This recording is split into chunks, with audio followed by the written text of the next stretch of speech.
كشكول التأسيس، السلسلة بتاعتنا اللي ابتديناها وقلنا انها هتنفع كل ام او مدرسة بتشتغل في مجال التأسيس. لسه في البداية هتلاقي الخطوات واحدة واحدة، طفلك واصل لمرحلة معينة كل ده متواجد معانا. الجزء الخاص بتاعنا النهاردة في كشكول التأسيس بيتكلم عن التدريبات على الحروف المجردة.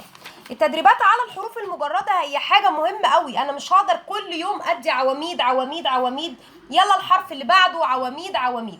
لازم ادي تدريبات، هي الوسيلة الوحيدة لتثبيت الحروف عند الطفل، ولازم تكون التدريبات متنوعة، وطبعا لما بتكون في كتب مطبوعة او فيها صور بتكون افضل بكتير. بس خلينا نتكلم عن الام او المدرسة اللي بتعتمد على الكشكول اللي لا غنى عنه طبعا في سلسلة متنوعة من التدريبات.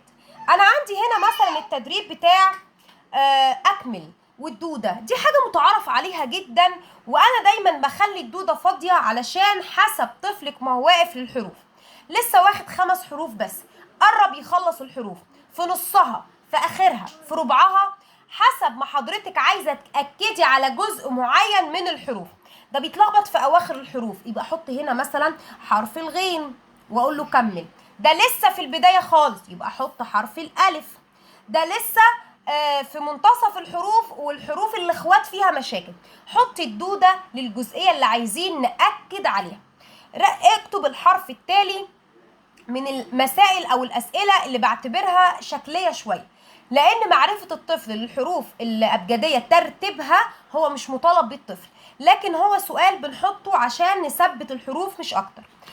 أسئلة كتير وأشكال كتير من تدريبات تثبيت الحروف المجردة للطفل، وكلها غرضها التنوع عشان أقدر أخلي ذهن الطفل حاضر ومبقاش الموضوع حفظ ومفيش أي تركيز من الطفل.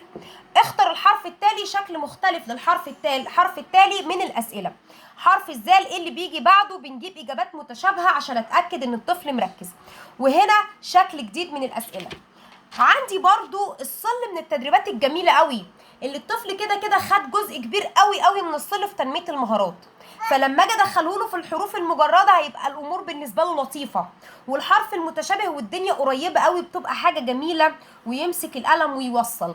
وطبعا عندي شكل الدودة ممكن يبقى افقي او رأسي، ممكن تكون كلها فاضية مع اول حرف بس، وممكن انا اكملها للطفل واسيب له نقط في النص. اشكالها متنوعة، خلي كشكول تمرينات طفلك متنوع بأشكال الأسئلة، انت اللي تشوفي طبيعة الحروف اللي عنده مشكلة وضعيف فيها فتركزي عليها في أشكال تدريبات على الحروف المجردة. كشكول التأسيس هينفع كل أم، شوفي طفلك واصل لفين وهتلاقينا بنديكي معلومات وافية عن الجزئية اللي انت محتاجاها.